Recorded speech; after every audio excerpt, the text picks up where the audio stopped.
happening now? 10 minutes I just sat there, and finally I was able to sort of release my judgments about it, or at least hold them in abeyance enough to be present. And that energy, you won't be surprised to hear, is still there. That energy of prayer and that couple of, you can still feel presence in a beautiful way if you can quiet your mind. And that was the same experience I had when I worked there too. Like there would be times when my mind was so busy. But so I left feeling kind of a little baffled and confused and even upset about some of the changes that I'd seen transpire in the Silent Unity Chapel. And so the next day, I had another opportunity to, at Unity Village, there's this immense tower that stands above everything else that's around. Lee Summit, you can see all the way to downtown Kansas City, but it's been closed off to the public for a lot of years. Even when I was there, we didn't go up, but the tower had been refurbished, and so now there's this sort of beautiful dedication, and it looks almost like a compass at the top with memorials engraved. And I was invited to join a very select group that was able to view, or take in the view from the top of the Silent Unity Tower.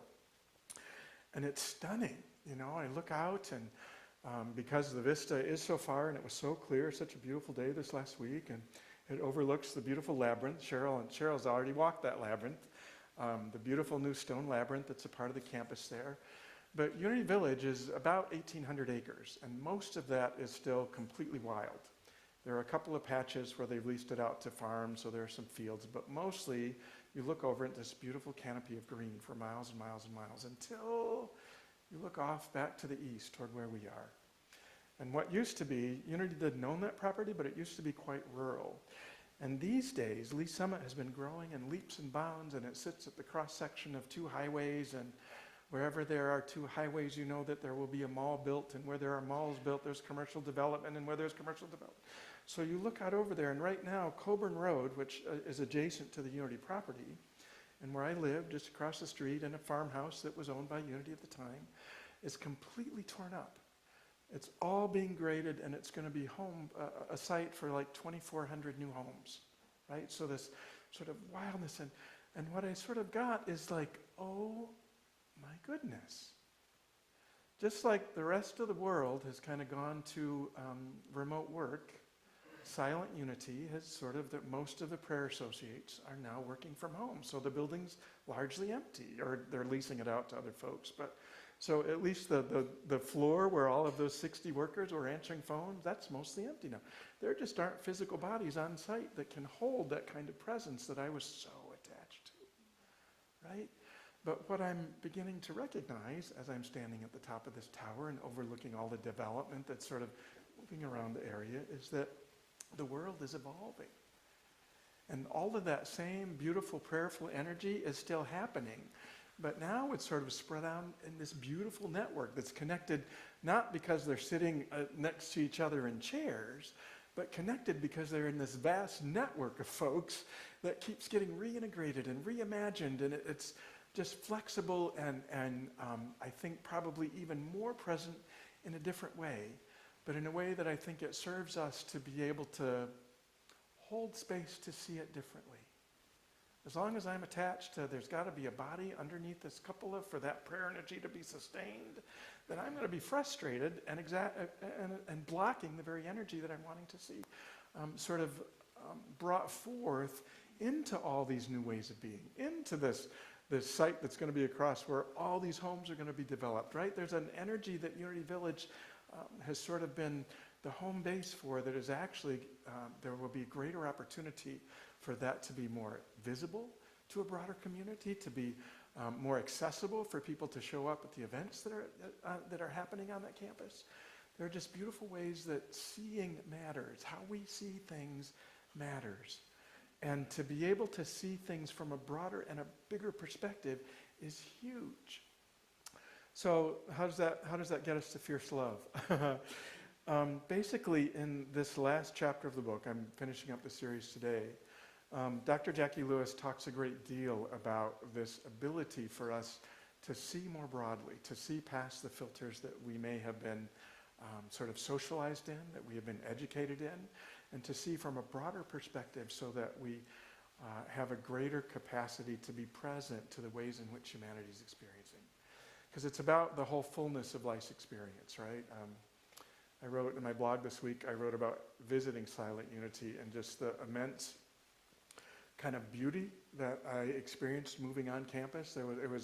I haven't experienced this much, but the sun was setting on one side to the west and the moon was up in the sky on the east. So it's the beginning and the end of day.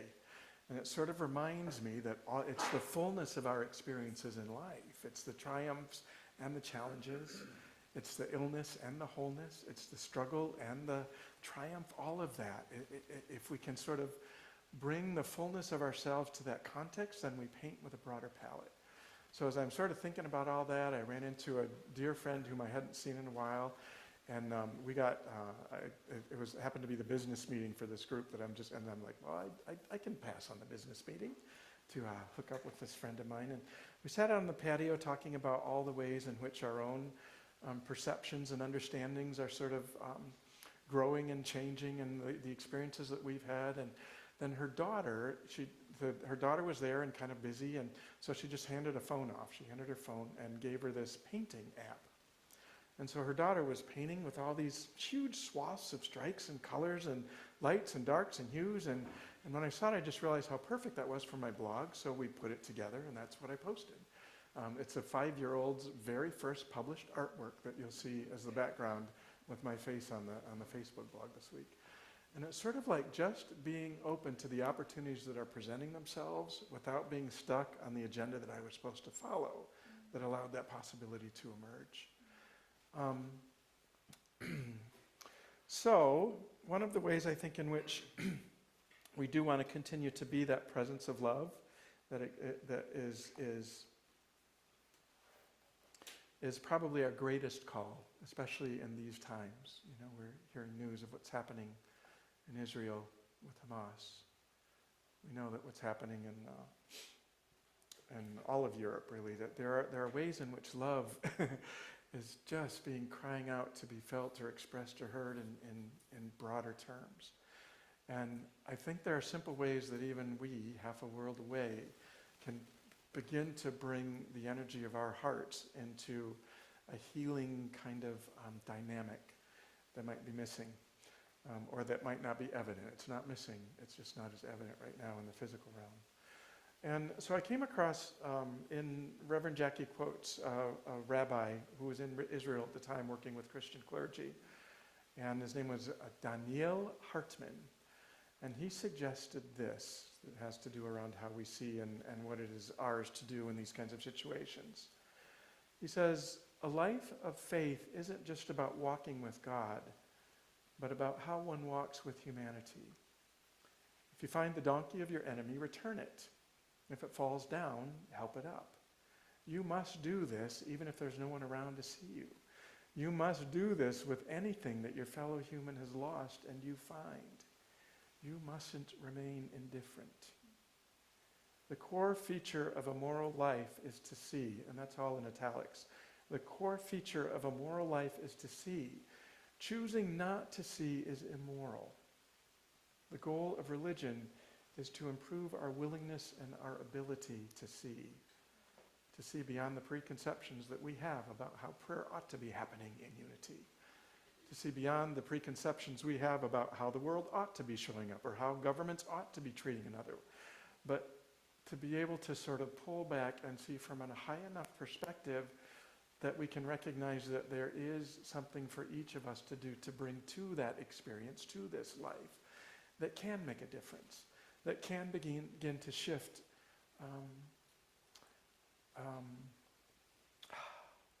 the dynamics, and now I'm going to sound kind of political, but the dynamics of sort of patriarchy, the dynamics of, well, even patriotism taken to that extreme level that it becomes nationalistic.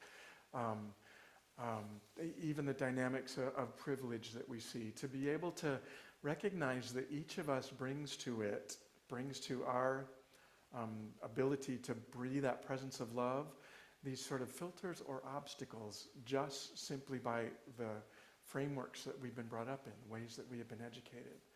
And so to be able to look closely at some of those assumptions and those preconceptions that we hold and recognize that, I don't have to hold to that quite so tightly, that if I can maybe let go of how I think God ought to be showing up in this point, or what God is, or how, if I can let go of that just enough to create a greater sense of connection or a greater possibility for connection with those unlike me, that in itself is sort of a chink in the armor of the defensiveness and the fear that sort of holds us in bondage as we move through these troubling times, right?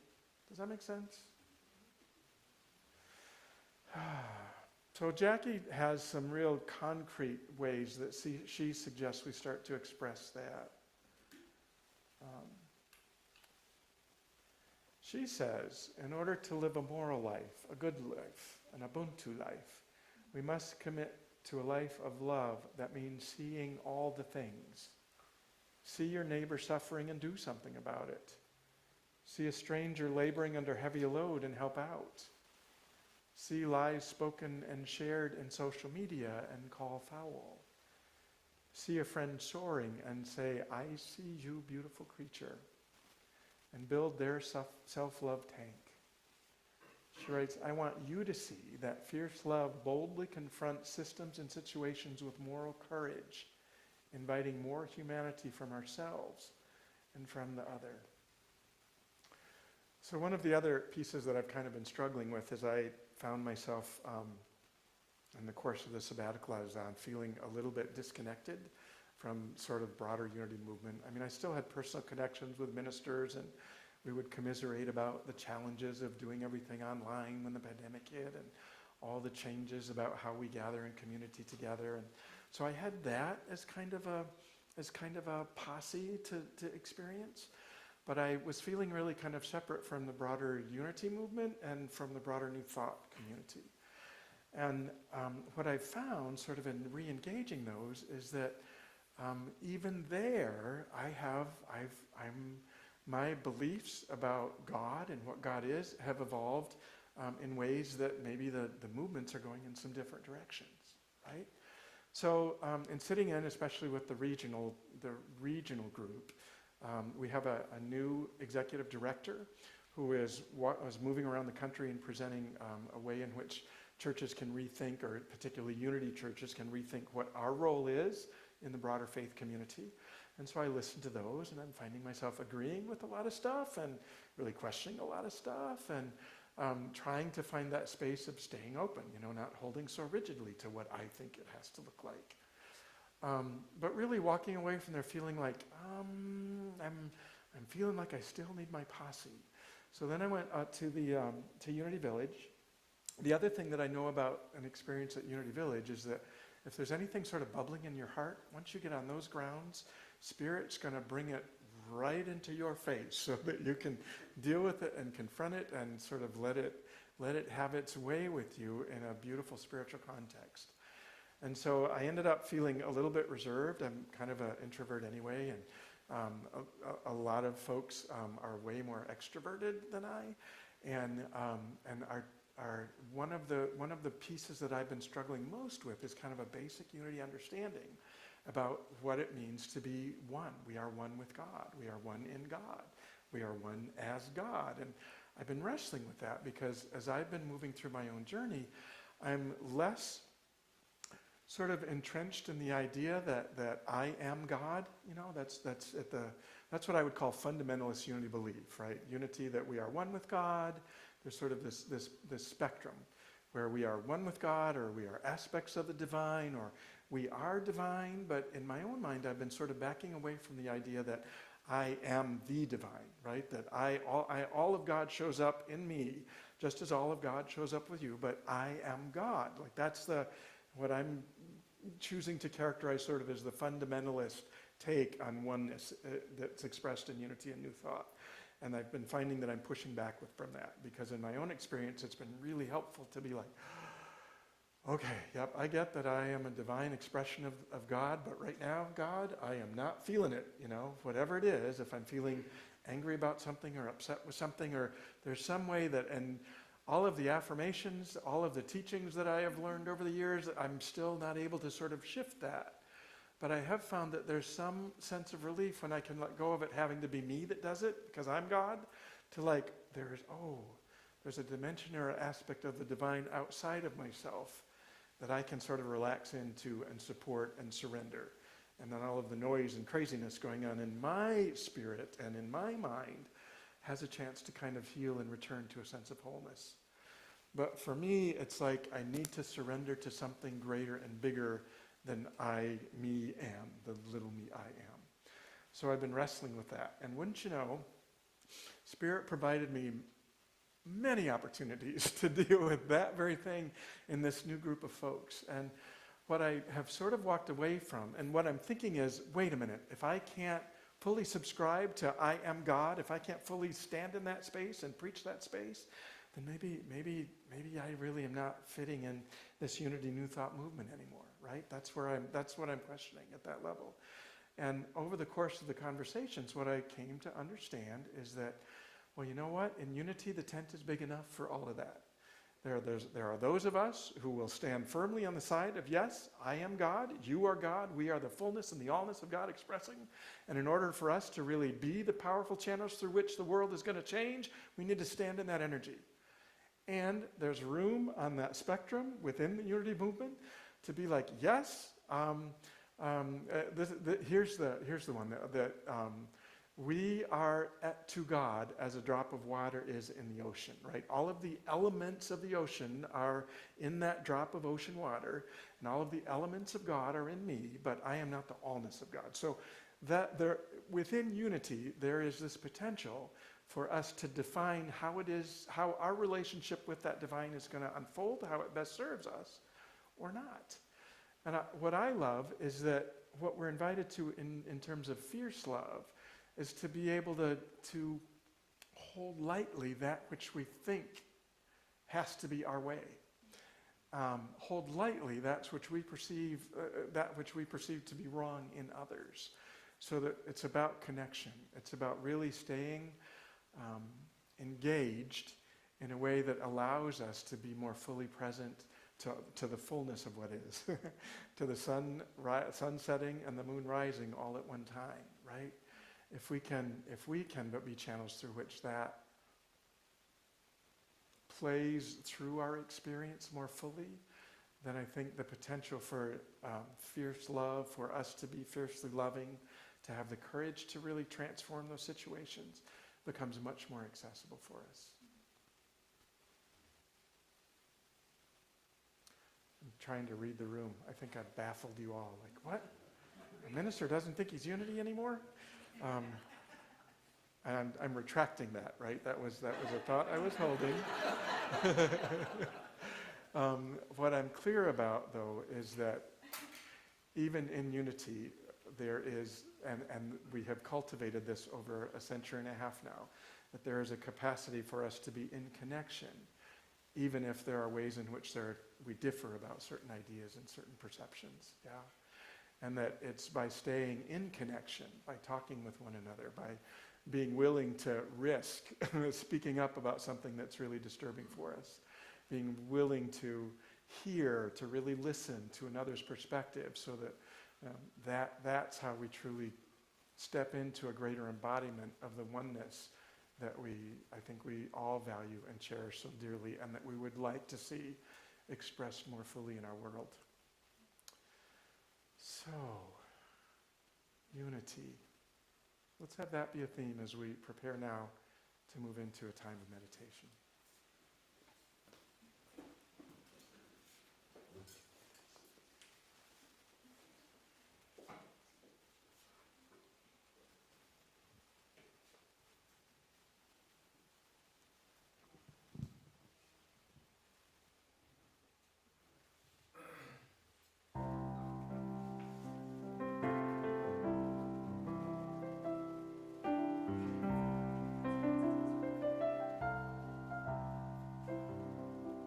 Get ready, my soul.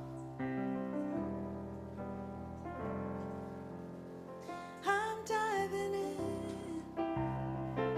Get ready, my soul.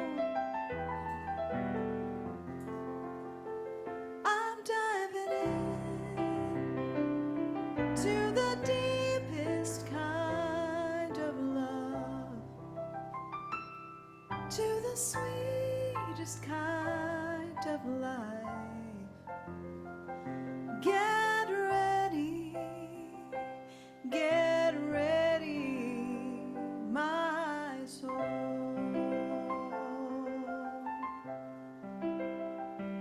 Get ready, my soul. I'm diving in.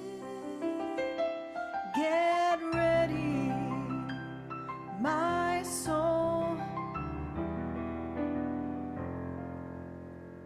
I'm diving in to the deepest kind of love, to the sweetest kind of life.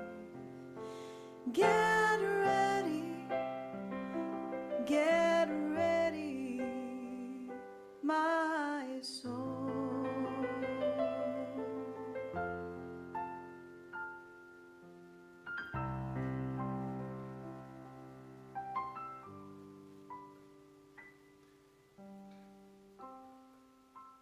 So I invite you to just take stock of your physical body for a moment. Just notice if you are fully present.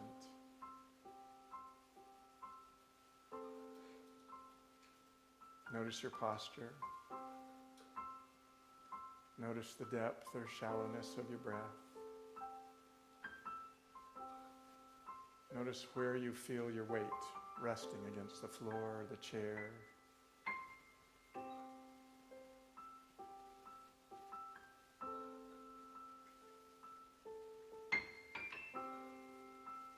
And as you settle in more comfortably, I would invite you to just turn your attention to your breathing.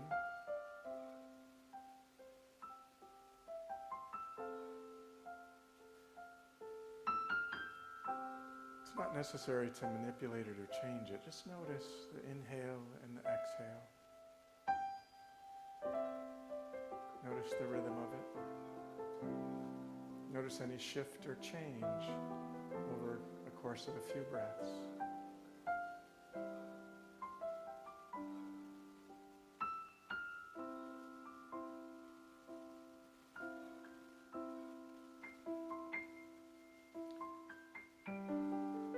One of the thoughts that often crosses my mind when I hear this song about diving into the deepest place of me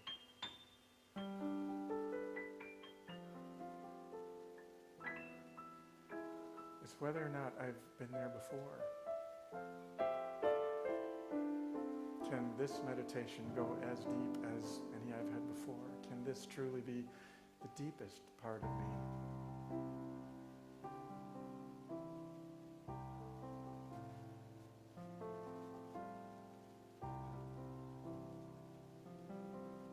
What I've come to understand is that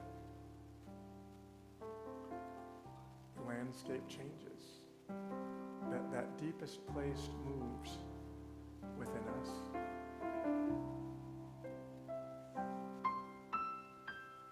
Just as the depth of the sea rises and falls with the tides, the depth of my soul rises and falls with my experience.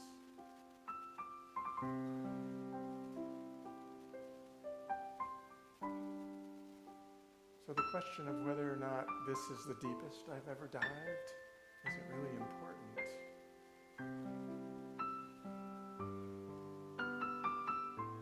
What's important is that I am immersed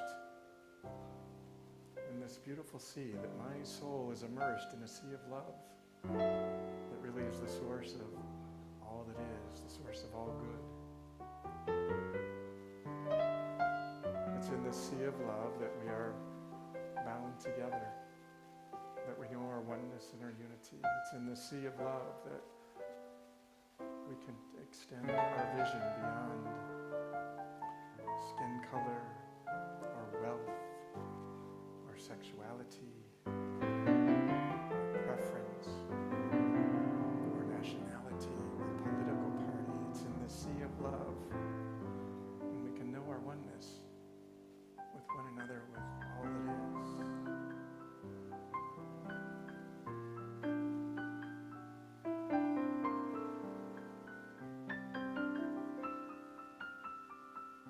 And so with that, I would invite you to spend just a couple of minutes in the quiet, imagining that you have dived deeply into this beautiful sea of love.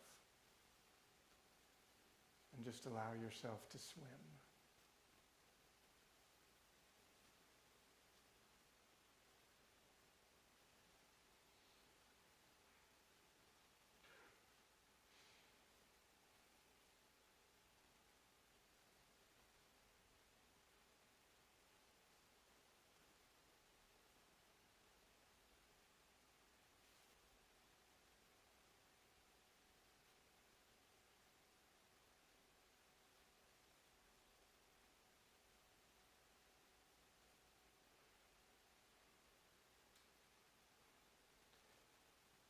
And then very gently, I would invite you to return your attention to your breath. Note the depth or the shallowness. Note the pace. And just begin to rise up from the depth of the soul that you have just immersed yourself in. As together we emerge into the light. With a greater awareness of the oneness that we all share in life and in love. Amen.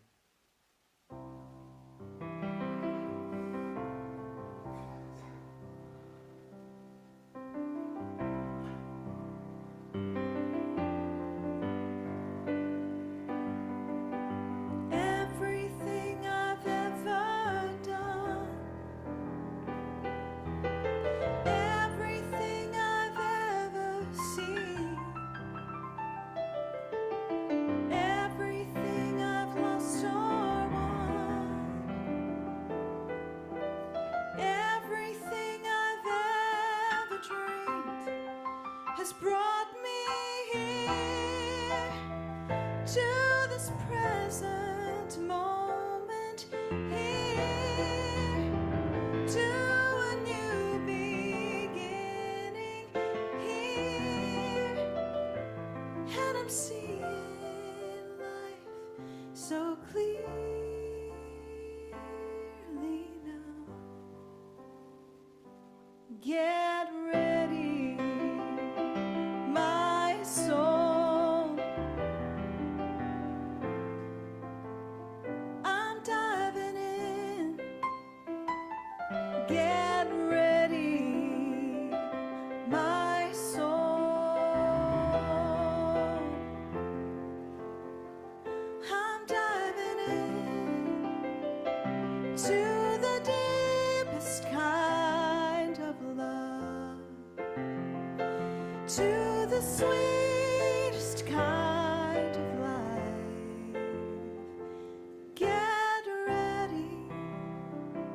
Get ready, my soul.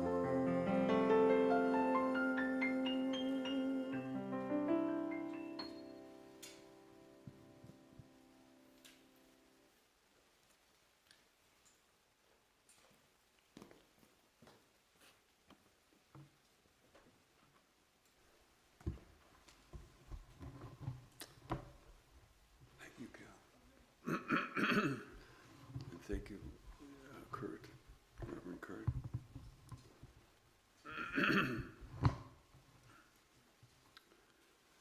It's time for our love offering.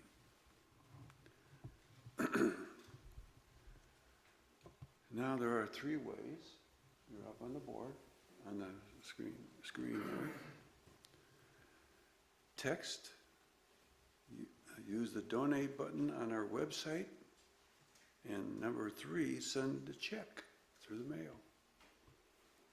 Details are all 3 are on the screen. That's the address. Okay. For those of you here in the room, please cash or a check in the bowl near the exit as soon as you leave. So now let's bless our giving and receiving in consciousness. If you're not actually giving in this exact moment, I invite you to set your intention to give. as we speak aloud our offertory blessing. With joy and gratitude we affirm. Divine love, as me, blesses and multiplies all that I have, all that I have, all that I give, and all that I receive.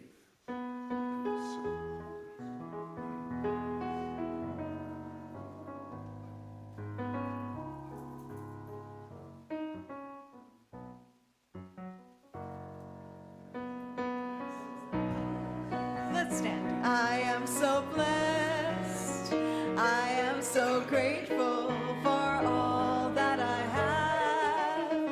I am so blessed. I am so blessed. I am so grateful. I am so blessed. I am so blessed. I am so blessed. I am so grateful for all that I have. I am so blessed. I am so blessed. I am so grateful.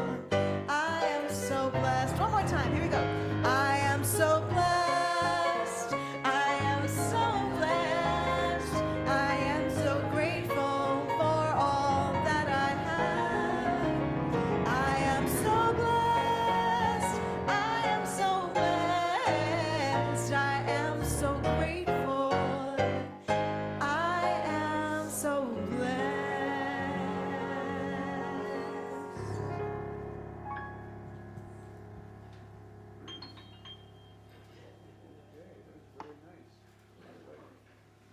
It's, we can all sit down if you like. It's announcement time. So if you be patient, we'll get through this. They gave me a lot of stuff to read here. So. If you're resonating with Reverend Kirk's talk series this month and would like to expand further the lessons, we invite you to join a 6-week class based on the book Fierce Love, based on Reverend Dr. Jackie Lewis, a manifesto for mending our inextricable human connection. This class involves facing and embracing the urgent need for deep social change. By sharing deeply of our personal stories, we'll get clear and intentional about how we show up for ourselves, our posse, which Reverend Kurt talks about, and the world. We'll also practice applying Lewis's 9 tenets for loving fiercely with ferocious courage and rule-breaking kindness. I like that. That can heal the world. Class begins on October 10th and runs on Tuesday evenings in person here at UNS from 6:30 to 8:30. Please register at the unityns.org, and that's a website. Also, Mark Beal is coming back to do the Singing Bowl sound meditation on October 21st. He did this in the spring, and it was an incredible experience for everyone. We do the meditation in the sanctuary, and you can either sit in the chairs or bring blankets and pillows to lie out on the floor. Over the course of about 2 hours, you are absolutely transported to another space and time as the sounds of his bowls and gongs wash over you. If you haven't experienced it before, don't let this opportunity pass you up. Tickets are $30, but the cost will go up as the date gets closer. You can buy tickets online at www.unityns.org. And it's always nice to have a nice chance to get out of our body a little bit. Not disconnect, but just get free. And you think in the world of sound, that ocean of sound that you get immersed in. And now Jasmine. There you are. Good morning. All right, I get to invite all of you beautiful people to our annual fundraising gala. This is taking place in November, believe it or not, that's coming up already. So Cheryl back there, would you just wave? Cheryl Giudice is our chairperson this year, so if you have, yeah, right? If you've got questions, if you want to volunteer, she is the person to please see, or you can see me, but go see Cheryl instead. I'm doing this part, she can answer your questions. So we're gonna have a really, really fun night for the gala this year. It's here at our church. We're going to have like a 7-piece band playing with horns, Sweet Molly Band. We're having a Brazilian full buffet for dinner. It's gonna be a dress-up affair, so get dressed up, get fancy, come join us for the evening. It is going to be so much fun, such a good time of connection. And it is our premier big fundraiser for the year, so please support however you can. Buy tickets, bring friends and family. We are also seeking additional sponsorships, so if you're in a position where you or your company could make a sponsorship, you can do that very easily on our website, or you can come see me and talk to me about it. We would love to have your help paying for our food, our bar, our band, our decorations, all the wonderful things, so that we can help hopefully have the event at no extra cost, and then all of our tickets are just profit. And we're also going to have a live auction that evening with some really great, and we're trying to jazz that up and get some fun, exciting new things for our live auction. So a great opportunity to get some great things.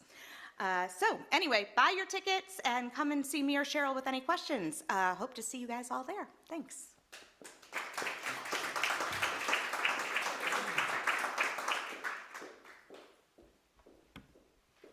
Thank you, Jasmine.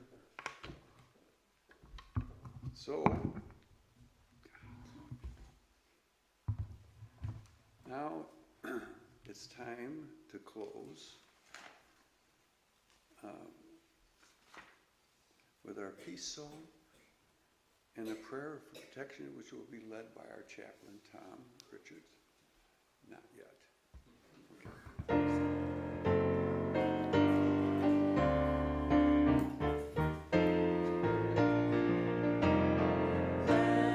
There be peace on earth, and let it begin with me. Let there be peace on earth, the peace that was meant to be. With God as creator, family all are we. Let us walk with each other in perfect harmony.